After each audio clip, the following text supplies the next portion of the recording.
नमस्कार उमार हेसेले आपनादेर सबाइके स्वागत। आमी आरेकटा नतून रेसिपि निये आसलाम। आजके आमी कुमड़ो फुलेर बाटा करब। कुमड़ो फुलेर बड़ा तो अनेक खेयेछेन, एबार बाटाटा किभाबे आमी करेछि पुरो भिडियोटा देखुन। ताहले चलुन रान्नाघरे जाई। यदि भालो लागे लाइक कमेंट शेयर करबेन। जारा आमार फेसबुक पेज थेके देखेन तारा आमार पेजटिके फलो करे नेबेन, आर जारा आमार यूट्यूब चैनल थेके देखेन तारा सबस्क्राइब करे नेबेन।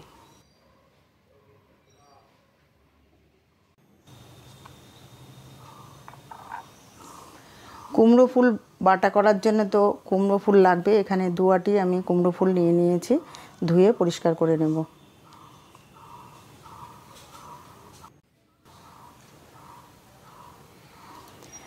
एबार कुमड़ो फुलगुलो आमी केटे नेब। तार जन्य प्रथमे आमी डांटिगुलो केटे निलाम।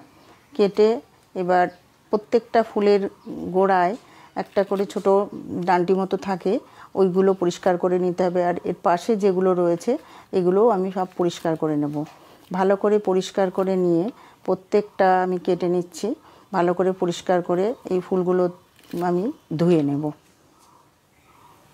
কুমড়ো ফুলটা ভালো করে কেটে নিয়েছি, এবার ভালো করে ধুয়ে নেব।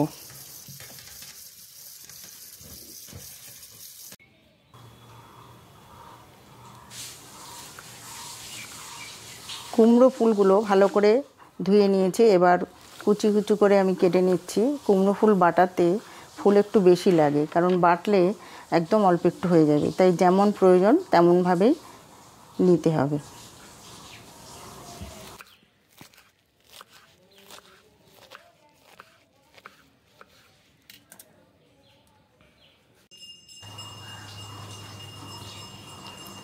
ফুলগুলো কুচি করে কাটা হয়ে গেছে।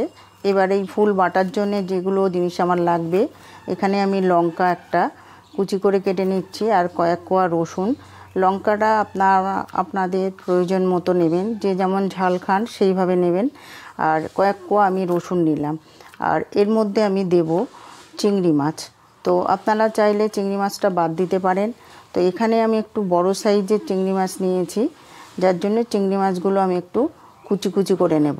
যদি ছোট সাইজের চিংড়ি মাছ হয় তাহলে গোটা গোটাই দিতে পারেন। কুচি করে নিলে বাটতে সুবিধা হবে। এটা শিলেও বাটতে পারেন বা মিক্সিতেও বাটতে পারেন।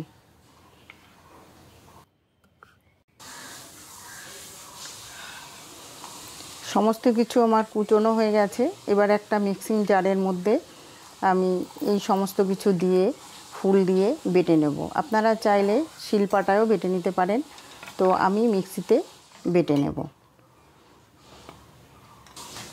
মিক্সির মধ্যে সমস্ত কিছু দিয়ে বেটে নিলাম।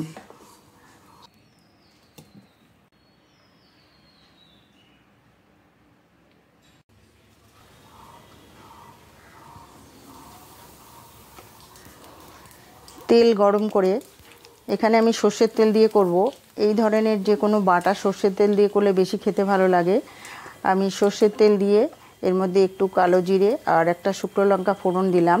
ফোড়নটা একটু ভালো গন্ধ বেরোলেই এর মধ্যে আমি বেটে রাখা ফুলটা এর মধ্যে দিয়ে দিলাম। দিয়ে এর মধ্যে স্বাদ মতো লবণ আর সামান্য হলুদ দিয়ে অনেকক্ষণ ধরে এটাকে শুকনো করে নেব।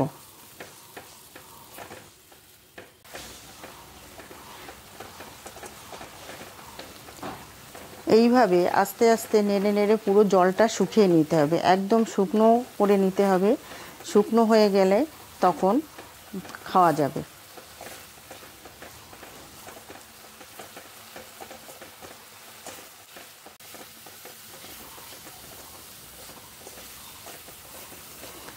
এইভাবে লো ফ্লেমে আমি বেশ কিছুক্ষণ নেড়ে নেড়ে জলটাকে পুরো শুকিয়ে ফেলেছি।